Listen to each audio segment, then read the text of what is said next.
जोबोद दुखुनांथाव जाथायाथ' आंनि न'खरावनो जादों। जानाया ओरैबायदि जादों थारमाने आङो न'आवनो दंबाय थायोमोन, खामानि मावबाय थादोंमोन, एसे बोरमा खानाय खामानि मावबाय थादोंमोन आं। ओमफ्राय बे आब'जों ओमफ्राय सासे बिहा फिसाजो दङ, सानैजों खारबोदों आरो। ओमफ्राय खारबोनायलाय आं सोंबाय मा जादों होननानै।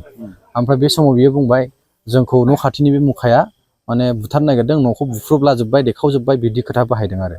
बे समाव आं लोगो लोगो बेखौ न'आव सोनाय जादों। बे न'आव सोनायनि उनाव बेयो न'निफ्राय गावनि बिदाफोर फंबायफोर जाथि बंस'खौ लिंहरजोब्बाय। ओमफ्राय आङो बे समावनो बेखौ न'आव सोखांनानै आं बै लामा दथायाव थाहैदोंमोन आरो, फैनो हागौ होननानै जमहैदोंमोन आं। ओमफ्राय बे समावनो न'खरनि मानसिफ्रा फैबाय, फैनायखाय आङो दिन्थिफैबाय नै जोंनाव दं होननानै। ओमफ्राय जोङो लामायाव थाहैफिनबाय। बे समावनो थारमाने लामायाव थानाय समावनो बे मुखा होननाया थारमाने सिखा आरो बाथाम लानानै बियो सोंफैबाय आंनाव, बे माबा फैदों नामा होननानै। ओमफ्राय आं बुंबाय थारमाने जोंनावथ' फैयाखै, ओरै लामाथिं थांबाय। थगायनायखाय बे थांफिनबाय। थांनायनि उनाव दाना जोङो न'खरनि मानसिफोर फैजोबनानै दाना एसे थान्दा जाबाय नालाय हजों न'आव थांसै, बाव थाबाबो जों सेफ जानाय नङा होननानै ओंखारलांबायमोन आरो ससे। बे ओंखारलांनायावनो बबेनिफ्राय बियो फैबावखो, ओरैबायदि होसोबाय, होसोनानै बियो माने आबौआ खारबोबाय, जोंनि न'आव खारबोफिनबावबाय।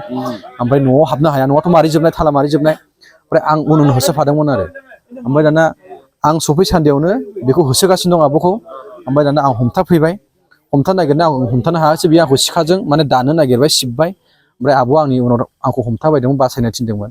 आं बासायदोंमोन खिन्थु आं हायाखै, मानोना बिनि आखायाव सिखा दंमोन आरो।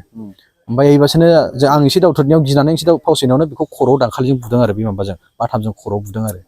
ओमफ्राय बिदि बुनायाव आं बेखौ हमथानो फैबावबाय आरो आंखौ सिखाजों होसोबावबाय। ओमफ्राय आं खारनायाव बे बुसिन माने खेबथामसो बुनानै जायगायावनो थैदों आरोखि। बाथामजों बुदों, बाथाम बिराद गिदिर बाथाममोन।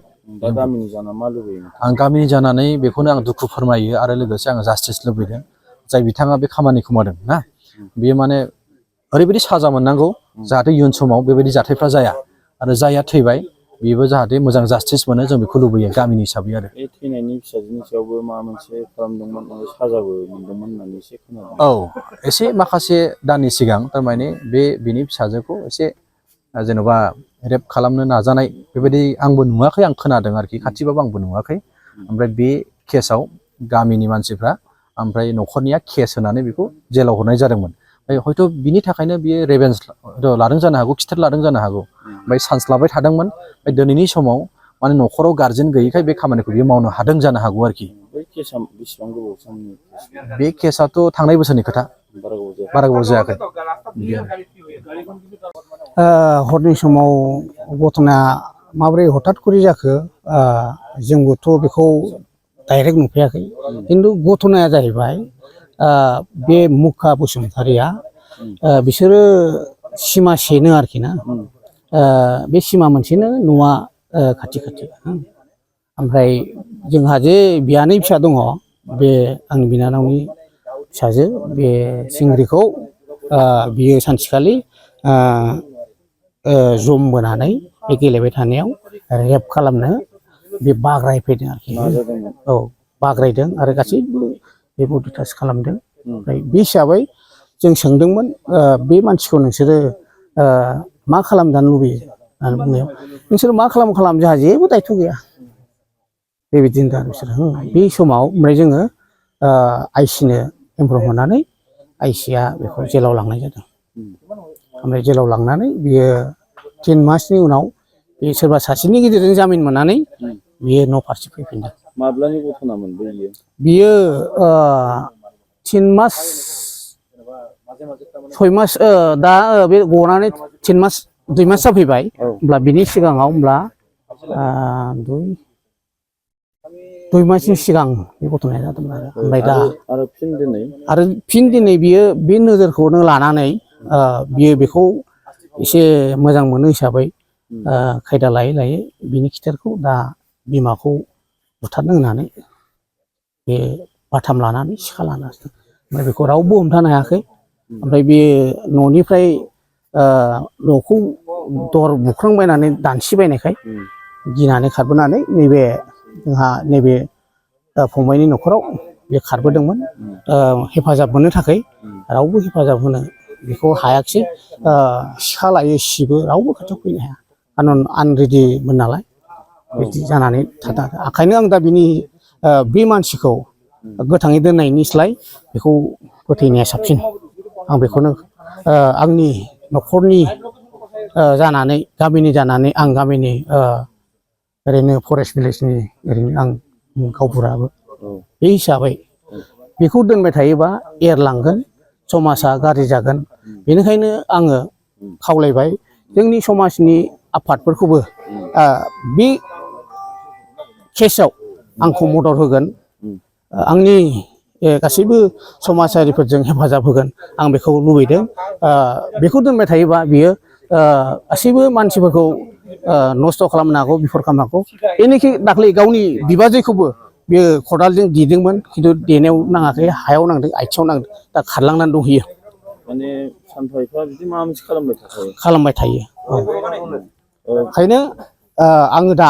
खावलायनाया बेनो बे मानसिखौ दोननो नाङा गोख्रों साजा होनांगौ ओमफ्राय आं बेखौनो अनुरद खालामबाय जोंनि समाजारिफोरखौबो आंखौ हेफाजाब होयो जोंनि आफादफोरखौ मोनफ्रोमबो संगठननि आफादफोरखौ आं बेखौनो खावलायबाय आर'ज खालामबाय जेन' आंखौ हेफाजाब होयो बेहा सासे गथ' थालांबाय बियो फिसायाथ' एसे बेमार दं हिसाबै अब्लाबो बे खामायनो होननानै थांदोंमोन दा बे न'आव गैया बे नुवाखिसै ओमफ्राय दा बे फिसाजोखौ फेदेरनो फोरोंनो दा जेबो उफाय गैलिया ओंखायनो आं दानि सोलिबाय थानाय जोंनि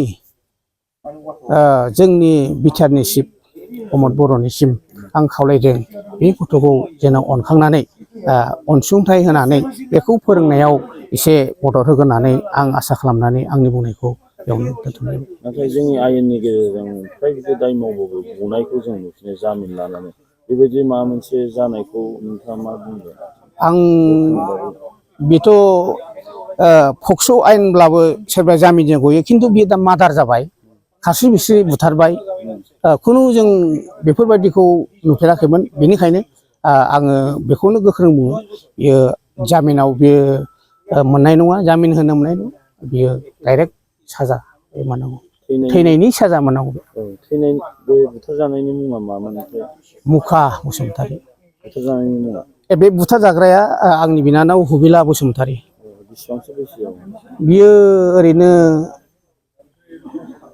दाथ' 35 40नि खाथि प्लास जाहैसिगोन आरोखि नैबे जायगाखौ मा होनो गामिखौ बाथाबारि ओरैनो रानिफुर बाथाबारि होनोमोन दा बाथाबारि ब्रेकेट रानिपुर फरेस्ट भिलेज हरनि बेसेबांसो सम जाखोमोन जानाय ओरैनो 7:30 थैथारनाया अनुमान थैथारनायाथ' माबासो जाबायमोन 8टा 8:30सोनि गेजेराव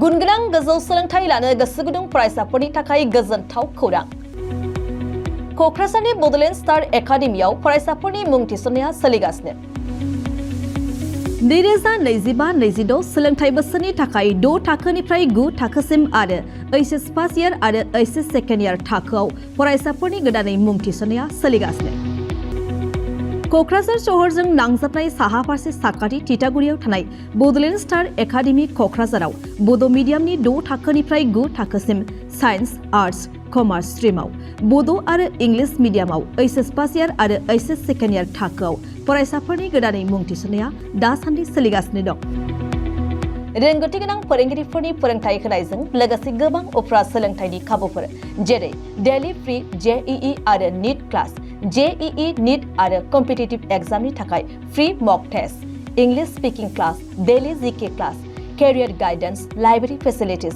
पार्सनेल एटेंशन